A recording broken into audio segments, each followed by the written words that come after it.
All right. Thanks everyone for joining. This has Ben with Curate. We're going to get social today. So let's get social. I'm Ben with Curate. Curate is a platform that helps florists, caterers, event professionals manage all their different pieces.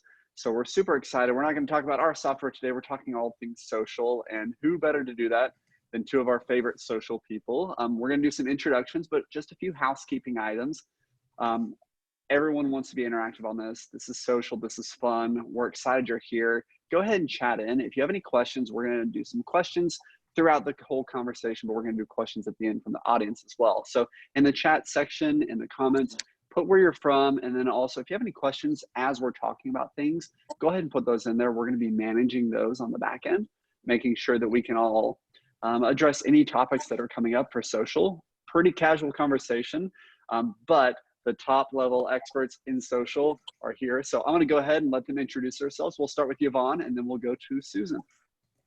Hey guys, it's Yvonne. I am the marketing director over at Mayesh Wholesale Florist, and social media is definitely one of my passions. When I first came on board with Mayesh, we had a few hundred Facebook followers. We had a couple of videos up on YouTube, and Instagram was around. Didn't really pay attention to it a whole bunch. By the time we started growing our Instagram, we had maybe a few hundred Instagrammers. So it's grown quite a bit. If you don't know anything about us, we have quite a network, and very engaging. We love our community, and this is a big deal. So I'm really excited to talk about all of this lovely social media stuff, and more importantly, how it kind of ties into inbound marketing for Mayesh, because that's the key for me. That's great. Awesome. Susan, do you want to go ahead and talk about you and what you do in your business? Sure. Hey, everybody. I am a florist, as well as most of you guys are. I've been in the wedding and event business for 32 years, and I absolutely took my business from an already successful business to an amazingly successful business through the use of Instagram. Once it was on the, on the kind of horizon there, I had a lot of young girls work with me in my shop. And my question to them, because that's my client base, is always, what do I do next? And that's what they said to do. So after multiple attempts at getting started and being made fun of a lot by my younger generation, I got out there, and now I just love it. It's a great way to connect. And during this pandemic, it has been a really great way.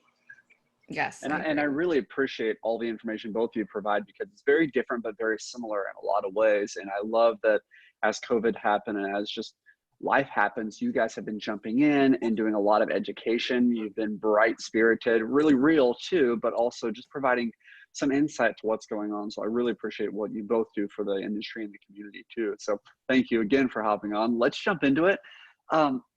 Social is interesting, right? It's been psychologically, it's interesting too, to see like how we kind of gravitated to it as a society, and how people kind of grow into understanding other people and growing together and forming those bonds with companies too, putting a face to the company brand. And I really love that.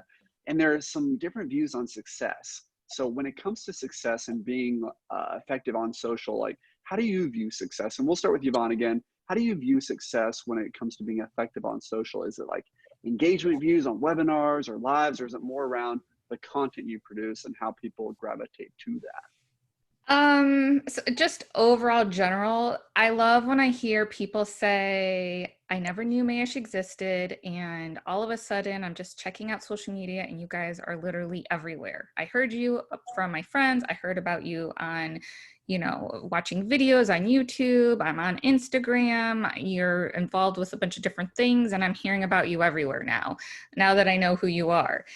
So for me, that's amazing. And I love hearing that. I get to hear those types of things quite a bit. But it really goes down to the numbers for me. Obviously we don't try to pay too close attention to the vanity type of metrics, like the likes and the follows, although that's lovely. Like we're going to be hitting probably 80,000 followers on Instagram. That's amazing, especially for a wholesale florist, and we're B2B. So it's cool, and we'll celebrate that. But it's really about the engagement and And also for me at the end of the day is building up the sales. So we track things and we ask people where they heard about us. We see how many visitors and things like that we get, registrations from our social media efforts. And so we really pay close attention to that and kind of what type of campaigns are working well. And everything is very different, right? So like we have our YouTube design videos that have thousands, we had a video a couple months ago in February with Anthony. It's a very highly produced, and takes a lot of money. And that had like over 50,000 views, right, in 1 month. But then I have my smaller show, Mornings with Mayesh, where, I'll get, if I'm lucky, 100 live viewers. Sometimes it's 50, sometimes it's 200 or 300, just depending on what's going on in the world. But for me, I love those because it really helps a lot of people, and the engagement there is freaking amazing. There's always questions back and forth. People really get into being able to talk to our guests and things like that. So those are kind of the things that I really look for.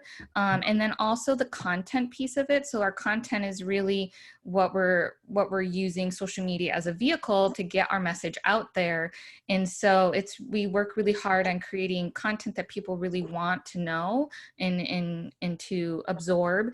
And so we're just looking at those types of things too for success rates and what really resonates with people. So yeah, not just vanity, but really drilling down to how we're getting people into our funnel and how does that react.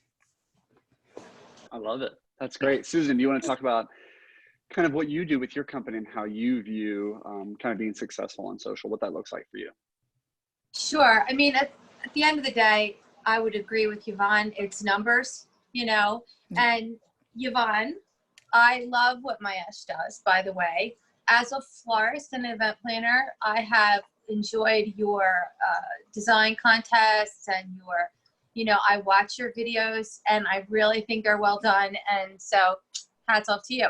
Okay. Thank you. So back to me. I really, really define success at the end of the day by, can I make a good living and enjoy my family? Okay. So how do I get there? And how does social media help me do that? In two ways. One way, during a non-pandemic, I'm using my live teaching to advance my desire to increase my brand, get to be known as a teacher, so that I can do more workshops and translates into education, which translates into income. Another way is that my brides and my grooms watch me all the time. I try to, during a non-pandemic time, I'm trying to show them their bouquet while I'm making it. I've been doing that for years. They love it. They can't wait to see me create what they're going to carry on Saturday. Also, that's my live section. And then my feed, I can post their bouquet. And it just kind of gets the buzz going around, that week for that couple. But it also kind of does a twofold thing. It gets people really engaged with my feed because they want to see, how I do what I do for their weddings. So, in direct scale to my wedding business, it tripled or quadrupled since Instagram. I get most of my events from Instagram. It enables me to create a portfolio that depicts what I want to sell. So that's a big deal. I put on there everything I want to sell, nothing I don't want to sell, nothing small, everything that goes big or go home. And that brings that client to me. So that's been really, really successful for me. Now, pandemic. Oh, one more thing. They love to watch a florist who teaches other florists. It gives them an incredible amount of confidence in me as a floral designer for their wedding. So they're like, you gonna say something? I was just gonna say, I love that. I was just talking about that the other day on one of my shows, and just talking about how knowledge is a commodity. You can really learn how to do everything. So you know, just encouraging people to stop being so possessive and not wanting to show how you design a bouquet, or talking to your clients and this is how I do it. I think that's amazing, because again, at the end of the day, I feel like for floral businesses, they're really you're selling yourself and your time and connection to you, so that way you can make this perfect day for you. You know, obviously you have talent in design, but you're not like hoarding that and saying, oh, I can't show anyone behind the scenes. So I just wanted to say, I love that you do that. Yeah, and it's been really helpful because the girls and the guys, they watch and they say, my couples will say, gee, you know, this florist, you can watch her every week. They, you know, they love the idea that I mean, it's so crazy because Instagram, you know, doing Instagram lives, people look at you like a personality. It's hysterical to me, you know, so, but it's really helpful because they watch me and they're like, hey, you're on Instagram, you know, you're going to be a great florist for me. You know, people know you, you teach other people. So for me, I've used all the knowledge I have just to that point. I don't feel that I can make, you know, a full-on living just doing videos and teaching floral design. So I've basically made a conscious decision to kind of tell everybody everything, you know, that I do and how I do it. And I still sell workshops because just watching me on TV, or excuse me, on Instagram isn't going to, you know, completely give them that one-on-one, you know, connection with me, and being able to sit and really watch them design and give them one-on-one, you know, critique. So non-pandemic times, you know, it's twofold. It's you know, it's kind of toward the bride and the groom, and then also toward workshops and training and teaching. On the flip side of that now, you know, I feel like we all feel like we want to give something or do something. And the day that, you know, all the wholesalers started to close, my wholesaler, Pensacola, said to me, hey, we have, you know, $50,000 worth of flowers in the cooler. Do you want them? You know, and I said yes. So that was, you know, I always say yes to everything. So I said, sure, of course. And this trucks start pulling in, and I'm filling, you know, the space I have with flowers. It took me a week to condition everything, but it gave me this great opportunity, not just for my florists across the world who watch us, but for myself. Every day I have to show up at 4:30 every day. You know, that's good for me. You know, it gives me an intention for every day. And it's also my way of saying, hey, let's use this time wisely. You know, let's learn something. Let's clean up our businesses and let's get ready, because we're going to hit the ground running as soon as we're allowed out. And I've really enjoyed it. I've developed a lot of great relationships with people. And in the end, you know, if you give, you're going to receive. So, you know, we kind of live by that. Yeah, I agree. I think that's great too. And it's just making the best out of every situation. I think it's just something that we need to be doing during this time, and just in general as business owners. But I really like what you're doing as far as, you know, thinking creatively outside of the box with social, with now the situation we're in. And I love that you are offering that routine and kind of that expectation at 4:30 every day. This is going to happen. I think that's healthy to give routine to yourself. And I think just from a mental health standpoint, and I think that's the focus on this month, just globally, is like how you can do that, and having that routine, I think is awesome for that. And I love just several nuggets that you said in there, just with the organization that you're doing right now too. Just every day bringing things in, trying to do something, and really connecting to your audience. I think the biggest thing that I think we can all agree on is socials to connect with your audience and make sure that they feel involved with it. And when it comes to like sharing your behind the scenes things, I don't know why. I think it's just a human nature thing, but I think we love watching behind the scenes everything.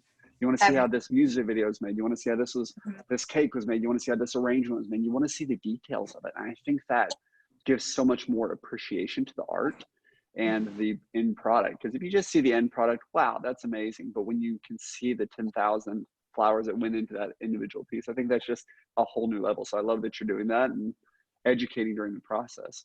If someone's starting off their social media, so we've talked a lot about obviously the brands that you've both established on social. If someone's maybe just starting off, what recommendations, maybe the top 2 or maybe 3 recommendations that you have for someone that says, hey, I'm starting my social, maybe they're in the same spot you were, Yvonne, where they're like, hey, I'm Right. starting with 200, took over something maybe, Sue. What would you recommend doing as far as like some quick wins? What should you do just to get started? We'll start with you, Yvonne. Yeah, I mean, we grew our social media by doing contests and different types of just campaigns around hashtags, getting, so we obviously we don't have a budget to give away everything all the time, right? And we have like our big contests like the Mayesh Design Star, which it's changed a lot since we first started it. But before it was just like, hey, we're doing this contest, share it with your people, enter it, that type of thing. And so it was fun, engaging, and obviously it's a little more complicated, but we do just regular contests too. Like, hey, we're going to do this Instagram challenge, post your design based off of whatever feature. And, we're going to highlight you on our blog, and we're going to give you a swag bag or whatever. So something that wasn't too crazy in terms of a budget for us. So we did a lot of different mixes of those types of things, and just encouraging people to use our hashtags that we've created, so that way they're tagging us and thinking about us and when they're using our product. So that way when they're tagging us and talking about us, then their fans and followers, which a lot of florists follow other florists, as we all know. And so it just grew from there. So again, we went from 0 to 80,000 over a course of, quite a few years. I feel like Instagram we focused on for like the past, I don't know, 4 or 5 years. But it's grown quite a bit, and it's been very successful for us. And the same thing with video. So just creating content that's going to be gold for you over years. That type of content is evergreen. And so, my library has grown from a couple of videos to probably over 600 videos now. And everything that we have compounds over time. So even like our very first Mayesh Design Star video with Mandy Majerick, that is still one of our top videos of all time. And so people still watch it, even though it's like 9-10 years old. And it's amazing. And again, it just compounds on top of each other. So while it seems maybe daunting at first, you just have to think the long game and what that's going to mean to you. So just getting started, and also paying attention to hashtags and those types of things, I think is really important. And then trying to find content that is going to resonate with your clients and what they want to hear and what they want to listen to. Paying attention, not just pushing just like what Susan's doing. She's, entertaining and inspiring. She's not just saying, hey, book me for your wedding, and this is why you should book me. She probably doesn't really even say those words. If I imagine, I don't listen to all the lives and everything that everyone does. I wish I had the time to do it, but I'm imagining it's the same thing for us. I'm not like, hey, buy our flowers. I hardly ever say that. And in the beginning, when I started doing social media, it was a big problem for people that didn't understand it. Like, why can't we talk about this? And it's like, well, you need to give more than what you're asking for. And I think that's a big thing too. So like finding hashtags, paying attention to your geo hashtags too for your area, and looking at different people in your area and how they use it. And also, like, anytime we're looking for new people, like when we're doing an event somewhere or like a workshop and we need to find vendors, we use hashtags all the time on Instagram. That's how we find it. We want to see what they do. We want to see the look, the feel. We're just like you guys when it comes to that. So that's really key for us. And so then just building up the content, and then starting, and then just getting people engaged. So like I said, with contests and different, just different types of things like that, again, not necessarily having to give away a big prize, but something small where you can get them involved. Those are my little tips for just getting started and how we grew our business. That's great. Yeah. And specifically to like the hashtag strategy, I know that I've asked this before kind of on my side when we're doing hashtags online. How do you come up with a hashtag strategy? Like, how many hashtags do you do? Like, I think I've seen some resources out there about hashtags and stuff, but what are your thoughts about that? There is a lot of resources out there. I don't get too wrapped up about how many. I want them to be relevant.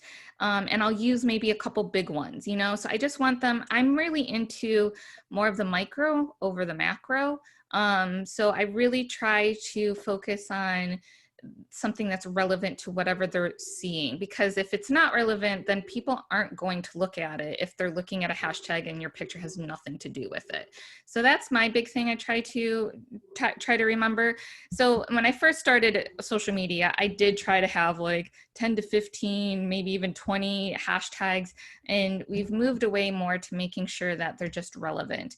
And again, throwing in a couple of the macros. So, you know, florists, for example, or flowers of Instagram, that type of thing. So that way it's still relevant to, it's very general and it's relevant, and, you know, we might get something out of it, but I feel like in the grand scheme of things, the micro is more important than the macro.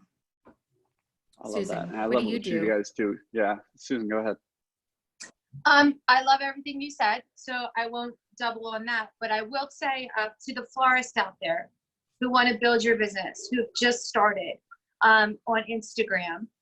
Most of you are young, and so you already know more than I do about so much when it comes to social media. I mean, you're already experts at, you know, so many things, and things like TikTok videos are really coming in. So, Yes. you know, if you have a kid, like I have 11-year-olds, you know, get them to make a couple TikToks for you. You know, those are the fun things, you know, just keep abreast of what's happening in your client base. That is really important with social media. I mean, you can do what you want to do. I've talked to more older florists and say, you know, it's not comfortable. Well, you know what? Your client is, and that's where they are. So you need to go where your clients are, which is social media. So, but on a really small level, if you're in, say, my area, I'm in Philadelphia. One of the biggest and most important ways to actually translate your social media into business is going to be using your geotags. Meaning, if you have a bride in Philadelphia who's getting married at the downtown club, now maybe you've never had a wedding at the downtown club. Okay, so just in a really simple way, go to the downtown club and ask if you can do a photo shoot at the downtown club. Okay, show up at the downtown club. It doesn't have to be extensive, although I say, you know, why not do a beautiful, you know, this is in the beginning. Later on, those style sheets aren't going to mean so much to you. But you do 5 style sheets at the venues you want to work in. Then you have the opportunity to post those photographs with a geotag. And a geotag is just simply saying at the downtown club on your location. And then also hashtag downtown club wedding, Philadelphia florist. You know, this is how brides find you. They go onto Instagram and they go, downtown club wedding. Oh, I see you've worked there. Now, we know we can work at any venue in the world and do what we do, but a bride feels really confident when she knows you've worked in her venue or his venue. So that's number one, first thing you can do. And I agree with Yvonne. I mean, the likes are nice and all of that, but if it's not translating, I have a lot of florist friends who have a lot of likes. They're really, really popular.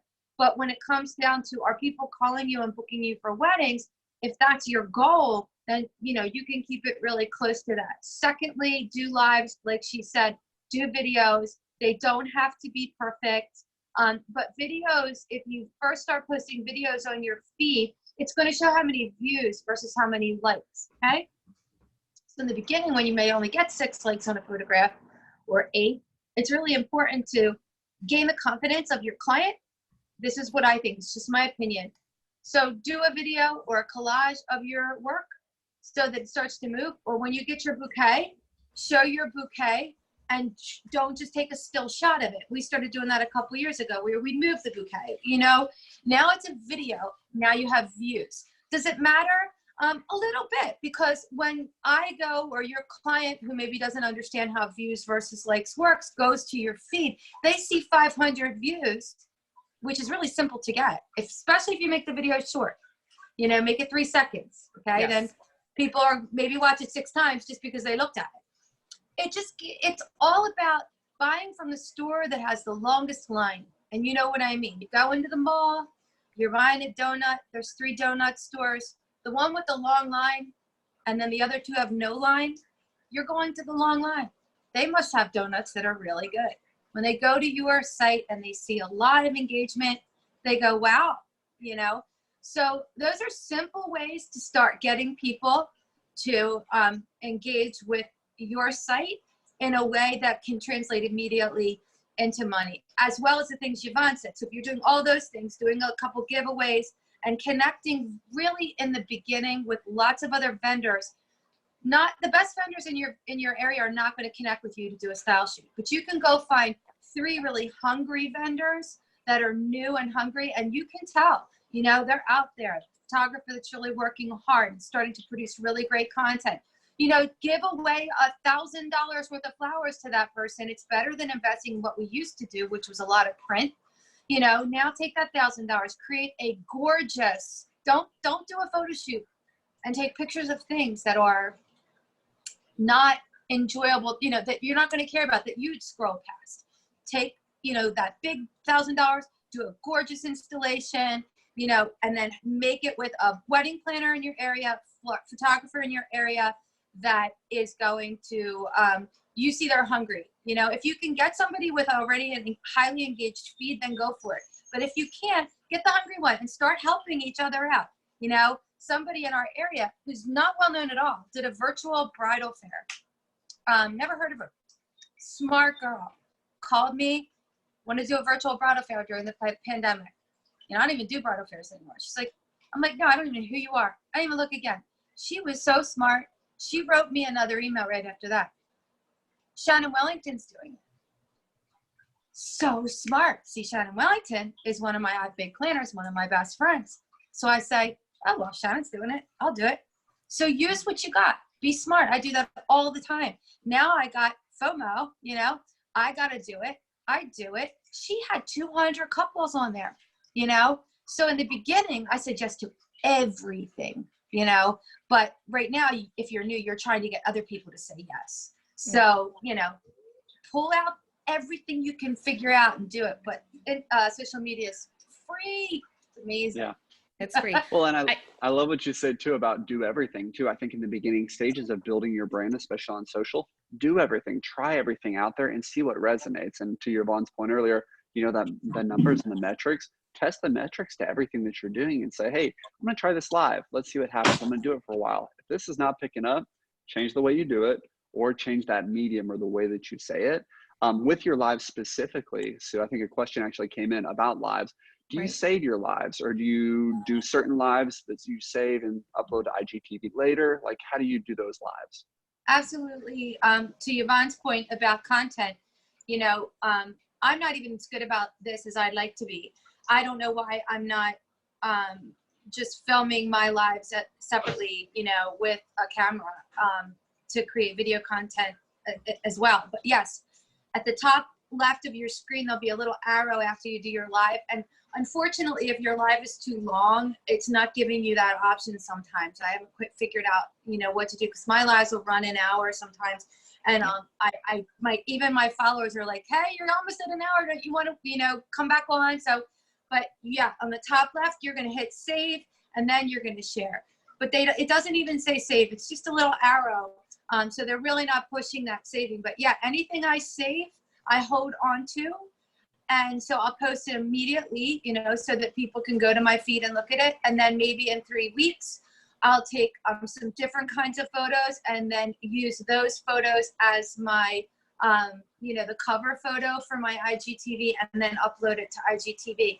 And yeah, IGTV is brilliant because you get put on the Florist channel, which is really, not everybody, but I think eventually, you know, if they spot you, they throw you on there, and then, you know, you get a lot of interaction with your videos. So yes, save it. Yes, share it.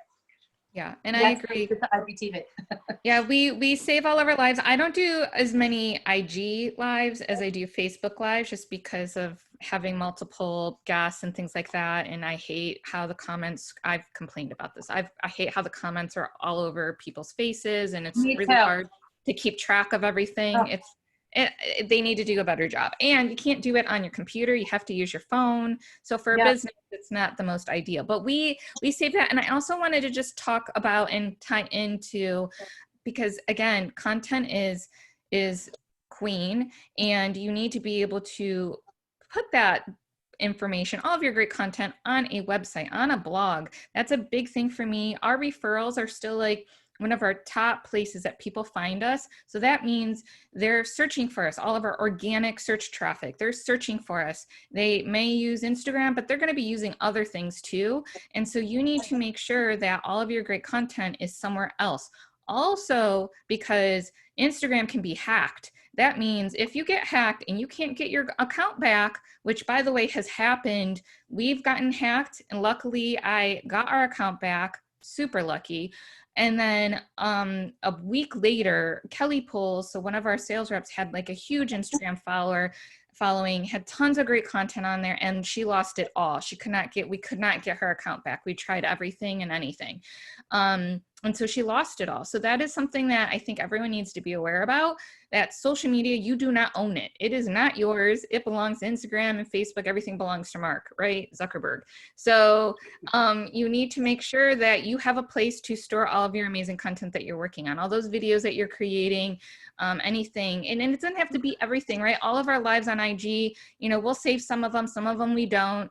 But all of our mornings with Mayesh and all of our design things and any kind of interview types of things, those all get put on, we repurpose them. They go on IG if we can, if it's not too long and when we have time to split it, we'll split it if we do.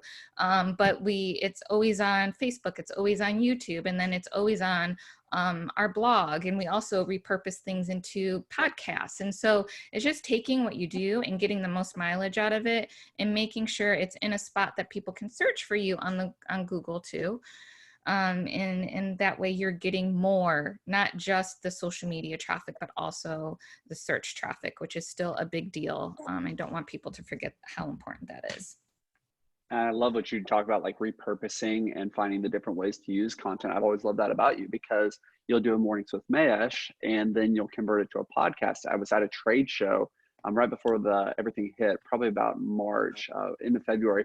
And someone's like, oh yeah, I was listening to Mornings with Mayesh on the way down here. I was driving the car. And I'm thinking, I love that, because, you have a lot of people on the live, you have people that are going to watch it on Facebook, but you also have the people that have been so busy, they don't even have time until they drive to an event or something and they had a 1 hour drive, so they throw on the podcast. So yes. I love what you all do about content. And yeah, be careful with creating content, because Mark does own it, so it's super smart to, have your pieces. I think there's a balance there, but have your pieces of content that you can have and repurpose, because social media is great as a medium or as a channel or a way to push it out. But when it comes to creating that content, you want to make sure that you can use that content in multiple ways. And to Yvonne's point about search and things like that, a way to build your traffic and your marketing. We won't go into that a ton, Right. But using that content you created on social for other ways of your business, super smart. Yeah, I love it. And I just wanted to tie it back to also what Sue was saying, is being where your clients are. You want to make sure that you're everywhere you can be, because you might have clients all over the place. They're, Instagram, and she mentioned TikTok. We just did like a TikTok challenge last month because everyone's home creating TikToks with their kids. And it's so true. I have a 10-year-old, almost 11-year-old as well. And she helped me create my first Mayesh TikTok. It's been something that I've used for a couple of years now, because I use it to create my daughter's soccer. She plays soccer, if you pay attention to me, you know that, she plays competitive soccer. So I have literally hundreds and hundreds of videos of her soccer clips in TikTok, and they're fun because they're like Sue said too, just short little clips, and these are like 15 seconds, and you get a lot of views and usually some engagement, and obviously we have long form too, but it's just something fun and easy, and something you can be creative too and since you all are creatives, just something to have fun with. So yeah, just being everywhere people are going to be, and your new clients as well. So all those prom people going to college, going to get married, and they're all using TikTok now, and all their parents are on TikTok now as well because of this pandemic. and let's get into some of those, the new and upcoming, and how you keep track of those. I was just going to mention too, we did a webinar a couple of weeks ago about SEO specifically. So when it comes to being searchable, check that out. We'll put the link in there too, so you can learn more about what Yvonne's talking about with search and how you use content to get there. When it comes to TikTok and the new and upcoming trends of social, how do you both stay on top of that, whether it's within Instagram, finding out the new features like IGTV and things like that, or even staying on top of new social things, what do you do? Do you just like, do you listen to your kids? How do you get the pulse on social media and what's new? I'll start with Sue. I know you said you have your Okay. 11-year-olds too. So I know the twins help you out with TikTok, or the kids help you out with TikTok. I just ask everybody what to do next. I mean, I have to be honest with you. I'm a busy florist. I don't always know what's coming up and what's next, but I like new things. So my ears are always, what's next? Doesn't mean I always have the time to do all of those things. I wish sometimes I had the ability to just be in marketing in my own business. And so a lot of times I can, but as a small business owner, you guys know we wear all the different hats. So it can be really daunting. So, I mean, I just ask my kids, I ask the people who work here, because a lot of the girls that work here and guys are in the age group of my clients. So I do ask them, you know, what's new and what are people doing and what do you like? Where are you looking? And there's multiple levels of social media I would still like to be doing. And I will. I have to find the time. Even during this pandemic, my social media has become an all-day job, you know, and I'm glad, I'm grateful for it. But it doesn't seem when you have a small business that there's time to do every single thing in every category to the extent that you want to. So if you don't, you know, kind of feel like you can do everything, you could do Instagram, post it to Facebook, post it to Twitter. It's not the best way to go about it, not being less organic about it with each thing. And then maybe, you know, while you're doing your live, have, you know, your kid or somebody do a TikTok and kind of put it together real quick. You know, you got to kind of make the most of what time you have if you're not, you know, devoted full time to marketing. But that's what I do. I know I could be a lot better at it. You know, I'm 57. I'm doing the best I can. You're doing awesome. Yeah, my recommendation, honestly, is to find a couple of people that you think are killing it on social media and pay attention to everything that they do. And I recommend also not paying attention to just florists, but also people outside of the industry. So that way you're expanding your bubble. I always say I live in a bubble. So expanding your bubble as best as you can. For me, marketing is my job. But even with it being my job, I don't have time to always pay attention to what new and up and coming in social media. I just don't. I'm especially right now, you know, in the middle of COVID-19, I went from having a team to just me right now. I have a little bit of help with some of our social media stuff, luckily, and I'm just focused on a lot of other different things. So I really count on paying attention to one of my idols, Gary Vaynerchuk. He has a book called Crushing It. I highly recommend reading it. He even talks about TikTok in there. It might have been called Musical.ly, but he talks about like how that can actually really promote your business, and just has examples from every different social media platform and how different businesses leveraged it to kill it, so to crush it. And so it's one of my favorite books. I recommend that. And so I really pay attention to it. Yeah, I recommend paying attention to what he's doing. I try to listen to a little bit of Gary V every single day of my life. Again, just like what Susan was saying, I might not have time to implement it, but then I have my list of like, okay, these are things that I want to eventually do when I have a little bit of time. Yeah. My other go-to source is Social Media Examiner. So just like you guys with podcasts and stuff, I love podcasts. I don't ever want to listen to myself over again. I try to listen to a couple of other floral podcasts once in a while. But I really love Social Media Examiner because they talk about everything that's new. They have a show every Friday. And again, I don't make it to every single Friday, but they talk about anything breaking with social media. So when I am walking, or I'm starting to jog a little bit lately, now that I have a little bit more time, I listen to something that is going to help me with that. because I know I don't have time during the day. So it's my way of just kind of multitasking and staying up to date with what's going on in social media, because it's changing every single day. It is changing, and there are just so many tools out there that you can use to optimize your business. I know one of the questions we had come through is, talking about the links in bios and things like that. Like, I know some people use Linktree. I think Mayesh uses one that goes directly to their page, and you have the different things that you're posting about. How should people use links in their bios? Should it go to their website? Should it go to something like a Linktree so they can have multiple links? What are your thoughts about that, Yvonne? And then we'll go to Sue. I know a lot of people use Linktree, and nothing against Linktree, but it's something else that you don't own, and it's something else that's taking you to another domain, and I don't like that. So I made my own Linktree on Mayesh.com. I have a landing page that I update every time we want to add something and says click link on bio. So that way it's very easy to do. It's just a page, and you just have these buttons, and I add and take away, just I'm sure as Linktree does. I've never used it, but I'm pretty good with technology, so I'm imagining it works very similarly. And so that way people are landing on my page and they see the things that I want them to see. I also recommend, when you're doing Linktree, not to have like 10 links on a landing page. I think you should have like 3 to 5, and that's maximum. So like I'll have like our main buttons below, then I have some more information, like all of our different educational downloads, and then people can see the navigation. So hopefully they'll see what they want to see, and then I get them to stay. I get them to maybe download a guide. I get them into my funnel, and then eventually I get them to register, and that's high five for marketing, right? That's how you want it to work. So yes, Linktree, some type of landing page, but I highly recommend trying to push it onto your own domain, on your own website. Amen. Going to your own website. You do the same, don't you, Sue? Yeah, I don't want to send anybody anywhere else ever. Yeah. Why? And I agree.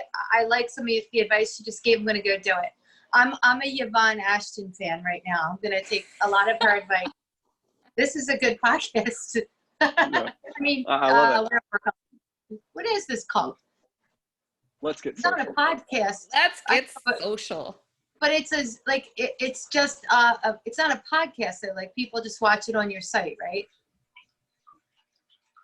Mornings with Mayesh, or the webinar that we're doing right now? What we're doing right now. Oh yeah, just a Zoom webinar. I told you I just say yes. Yes, it's a webinar. Just a webinar. I don't know where I am right now. Okay, good. You're here though. Yeah, just hosting a webinar, and anyone can do this. You can sign up for a free Zoom account. You can pay a little bit to get some extra features. But yeah, if you want to host a webinar and put something out there as well, maybe it's not on the Instagram socials, things like that, but this is a way to be social, but not on social media. So you can download this afterwards too. So that's a great point to talk about. When it comes to actually like using social and posting, I think I've heard some back and forth on how often should I post. We don't want to be too pushy. We don't want to be too unconnected or disconnected. How often should someone post to their wall, maybe, or on Instagram or to their Facebook, and how often to their stories? What would you say is probably a good guide behind that? We'll start with you, Sue. I post every day because I probably could post twice a day. Here it is. That's it. It's 3.5. If you see my daughter go through TikTok, they barely can say hello, like it's done. You got to get people, they're not going to say you post too much unless you're sending 1,000 emails out a day. I don't think anybody feels like there's too much content if it's good content, especially an image. So, I think you could saturate people with lives if you're boring. If you go on and on and on and on and on and on, I want to hear what you have to say. You better get me right away. You better entertain me. You better give me something, I think that's a big deal. Make sure that if you're going to be live, I've seen a lot of lives now where, just to be honest with you, I don't care, So make me care about whatever you're going to put on there. I'm directly shooting mine at people who want to make flower arrangements. And I had better open up like this, with flowers in my hand.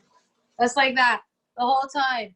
Because if you're going to flip through the live and you don't see flowers, you're going to be like, I don't like to watch talking heads. I'm a creative. I want to see some flowers. So if I'm even talking about another subject, I'm going to be using flowers. So I don't think I could saturate my audience with it unless I just go on and on about, I don't know, my kids, you know, what I had for dinner last night. I mean, some people want to watch that, but in my target audience, I know what they want to see. So I think you could do one live a day. You could do, you know, as long as it's good content, and you could probably post multiple times on your feed if it's good content, you know? Yeah. My opinion. I love that. Yvonne? So for us, I mean, I'd like to say that I do it exactly how I want to do it, but that's not always the case. We get things and we're like, okay, we're posting this. It's very fluid. It's not as planned. We do plan some content and some of our evergreen, and we will pre-schedule that. I think overall though, so I just listened to a Social Media Examiner podcast yesterday while I was jogging with my daughters, and they were talking about how Facebook and Instagram, if you post too often, too close together, they're not going to show all of that content to your viewers, to your followers. They do ding you. So you have to be careful on how often you post. I definitely would say post at least once a day.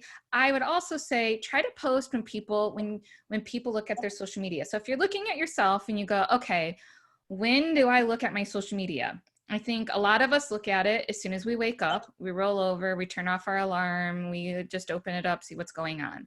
So first thing in the morning. Then people might look at it during their lunch break if they have like a traditional lunch break. So they're looking at it when they're eating. And then they might look at it in the evening before they go to bed or after dinner, that type of thing. So I think looking at your analytics and seeing when people, again, testing, posting things all different times, looking at when people actually are paying attention to you and you get those impressions, and then scheduling it around that. So if you can post like 3 times a day, I think that would be great. I think you don't need to. I think just figuring out when the best time is, doing it at least once a day would be great. We don't post always multiple days. And when I say post, I'm talking about regular posts. When it comes to stories, I definitely think you should always have stories, because there's people love stories and they stay on and it scrolls and you can get a lot in front of people in a little bit of time. So we try to have a story every single day. Sometimes it's just sharing people that have tagged us and sharing Mayesh love and Mayesh designs and, you know, everything that people have tagged us in. Sometimes it's very planned. So we're right now doing this whole pricing guide and we're crowdsourcing data. So we have pictures, different pictures, and asking people, how much would you charge for this? Just to answer that question and complaint of Pinterest brides bringing in all these crazy things and not having any clue on how much those crazy things cost. We want to help answer that question. So we're in the middle of creating that content, but that story is hot. People, I'm like worried about how I'm going to get all this data, because also it sucks. Instagram, you suck sometimes, because I have all this data that I can't get out. So I have to go through and type everything. It's not going to be fun, but it was fun for everyone else to participate. So we're dealing with it. I love it. I love it. Yeah, That's sometimes true. Yeah, Instagram, you suck. I hate you.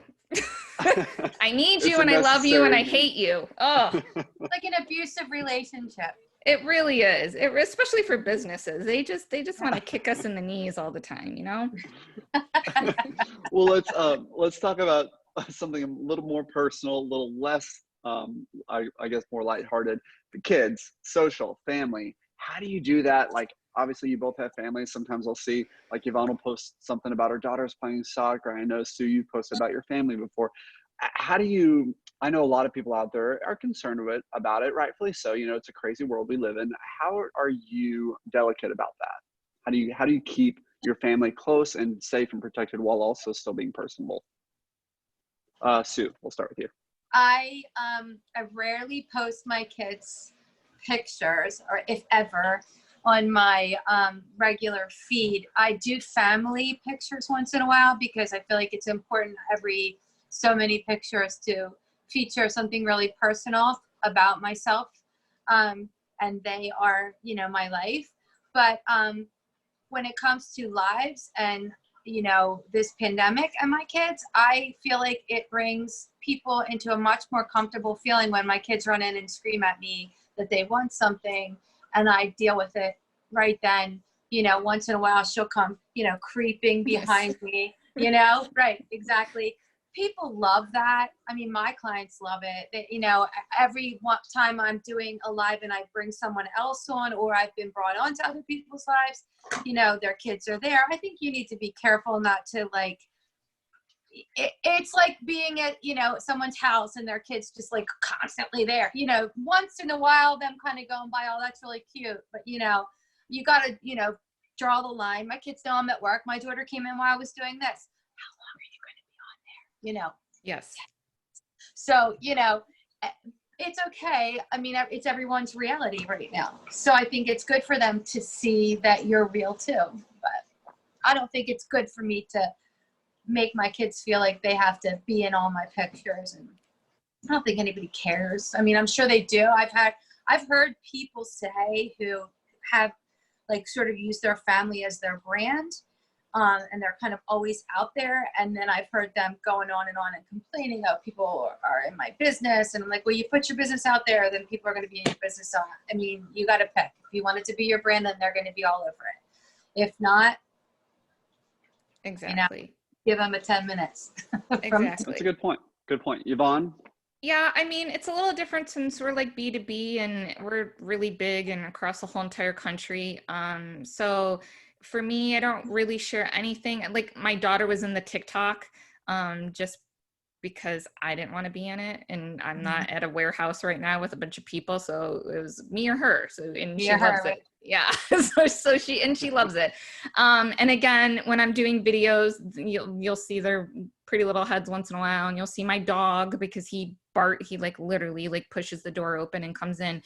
And that's really about it. We try to really focus more on our products and our people once in a while. And we have individual branch Instagrams too. So they'll talk about themselves and that type of thing, just get to know people. But when it comes to family, I'm really protective about that. We'll get off of this, or even during my lives, and every single time I get a bunch of requests from people that I don't know. So then we're friends on Facebook because we've shared time together. I've been in your car, the rental car and that type of thing. So I feel better about that. But unless I really have hung out with you and know you, I won't accept your request on Instagram, and I'm not going to accept your request on Facebook. Those are very personal. I mean, I have my little one that's 5 years old, and she's half naked constantly. So I don't want to share that with the world and with people who have met me virtually. I'm not comfortable with that. They're my babies. I'm a very a mama bear. It sounds like Susan is too. So yeah, I want to protect them and not have them involved with that. And you have two accounts to do that. So I do. You have the Mayesh Wholesale, and then you also have Yvonne's account. So a little bit different. You can protect them. Yes, it's definitely different. So I think following Susan's advice is, I think, really great is, do you want that to be part of your brand? But if you do, you need to understand what those implications are. And I see someone asking about, how do you handle negative comments? And so exposing them, even if they're not aware of that, with the negative comments, because there always will be. That's just the way life is. That's the way social is.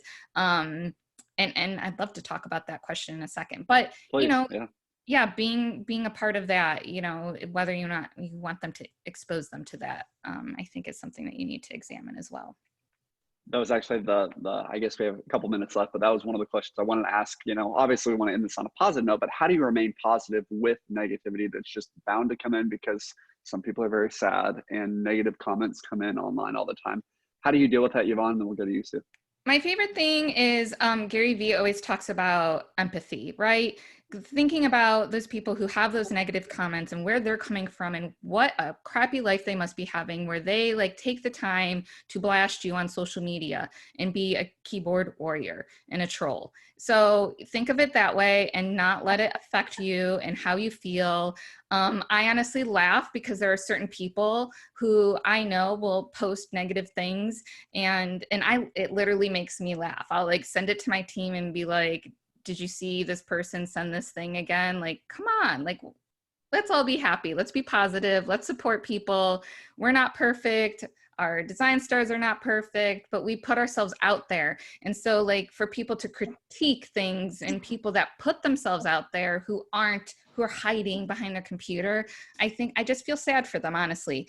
I also think it's important to respond to some of the negative comments. Sometimes not all of them warrant a comment, but there will be controversy, and I think you need to make sure that you respond in a public way and also in a private way. Public way so that way people know that you see this, that you're responding, that you recognize it, and privately so that way you can really get into the nitty-gritty and address an issue if there is one. So I think that it's very important, and also negative comments can become a good thing. So we've had examples where, again, people are bashing us, and we're a wholesale florist. We sell a perishable product just like you guys, and things happen. A lot of times it's out of our control. And if people are posting about it and doing it in more of a blanket way, we have our evangelists who love Mayesh, who are our customers that come to our rescue before sometimes I even know about the comment. So again, that's a beauty of social media and putting yourself out there and being authentic and getting people to love you and you love them back, is because that's what you build. You build your army of evangelists that love your company, and they're going to stand up for you no matter what, and put people in their place sometimes for you. You don't even have to do anything. I love it. It's so true. It tells more about them than you most of the time when things come out like that. And it's the necessary evil that is social sometimes. So exactly. I love that approach on it. Sue, do you have a similar approach or a little bit different? I mean, I have a similar approach. I have my master's in clinical social work as a therapist. So, I mean, understanding where they're coming from is pretty easy, or whether they have a personality disorder, it's easy to see. But I don't get a lot of negative comments on my Instagram feed. If I get a negative comment in a review somewhere, I immediately do everything I can to address it. Especially if I will always address it. The beginning of my whole career was in customer service, and I managed customer service. So addressing it's really important. If it's about a product or something they got, like it's a complaint or a bad review, I will address it. I will call them personally, talk to them about it, do anything I can to get that negative review removed, because make them happy. What do they need? Especially nowadays. But my Instagram feed doesn't really get negative comments. It's not really it's a different business than, say, what Yvonne's doing with Mayesh is a bigger company. I'm a small florist. If somebody were to really be nasty or negative, I would delete their comment. I would block them, especially if it happened a couple times, just because they're not doing any good for my brand. And I don't think there's any validity to just complaining about a picture I post, versus somebody calling and saying they're not happy with a product and something didn't go right. Then we're going to deal with that, with all, guns ablaze. We're going to make sure that we handle that client, make sure they're happy, blah, blah, blah. So it's really kind of a different animal. And when it comes to this pandemic in my lives, I set out, even if I bring anyone on live, I have a blanket statement that goes with the live that I do at 4:30, which is, we're there to create a distraction and a happy place, a good spot for florists to go, to forget about what's going on for that 1 hour in their day, to feel excited, to get their hope redirected toward the future instead of just, panicking. There are a lot of, in our industry, florists are in a bad spot right now, event florists. So we just try to take that hour to really pump them up, get them happy, get them connected to other florists, create a network. That's our goal. So anything that comes into that space that's not meeting that goal, we're gonna stop it, because there's enough of that. You just pick up the paper, the news every day. It's full of just dragging you down, and we just don't want that. We feel like people in our industry are going to bring money back in and prosper because their mental outlook stays positive and open. So it's what we're up to over here. I love it. I love making sure you stick to your voice, your brand, your positivity. And if someone comes in, it's like if someone wears muddy shoes in your house and your house is clean, they need to get out. Just get out. So go somewhere else. Well, There's plenty of that's places. perfect. Yeah. There are plenty of mud for you trudge through. Plenty of people that don't care. Just come. You go find a Facebook forum where you can complain and someone will yell back at you. And you can yell back at them. You use the personal wall, put it on your own wall. Yeah. Right. No, this has been great. And just going through all these questions has been so quick, but we're already at our time. A couple other questions have come in. If people have questions and want to reach out to our panelists on social as well at their handles. We've posted them a couple of times. This recording is live as well. So at Fresh Design Florist and at Mayesh Wholesale for our 2 guests today. Thank you for joining. This will be sent out a recording to everybody that does join. And if you register later, you have a friend that didn't register, let them know they can have access to that. So with that being said, wrapping it up really quick. Thank you everybody for jumping on. I really appreciate it, especially Susan and Yvonne. Thanks for jumping on. We really appreciate you guys both joining. Yeah, thanks for having us. And I just hope that everyone loves what they heard. And again, yes, please reach out and just dig into social media, guys. Just Mayesh, our numbers don't matter, but we really focused on our messaging and being out there, and we doubled our impressions. So that's gonna mean a lot, I think, in the long run. And so I hope that you guys do the same. I love it. Thanks, Yvonne. Awesome. It was so nice to put a face to the name. I get your emails all the time. And just quickly, I love Mayesh. When the shooting happened in Las Vegas, we were there for a wedding MBA. We contacted the local Mayesh, and they donated every flower for us to do a beautiful memorial for the families. So that was my intro to Mayesh, and I love that heart. So thank you. Oh, I appreciate it. Thank you. It was nice meeting you too, Susan. Love that. Thank you everyone for joining. Have a Thanks, great rest guys. of the week. Thanks, Ben. Thank you. Bye, guys. Yeah, our pleasure. Bye. Bye-bye.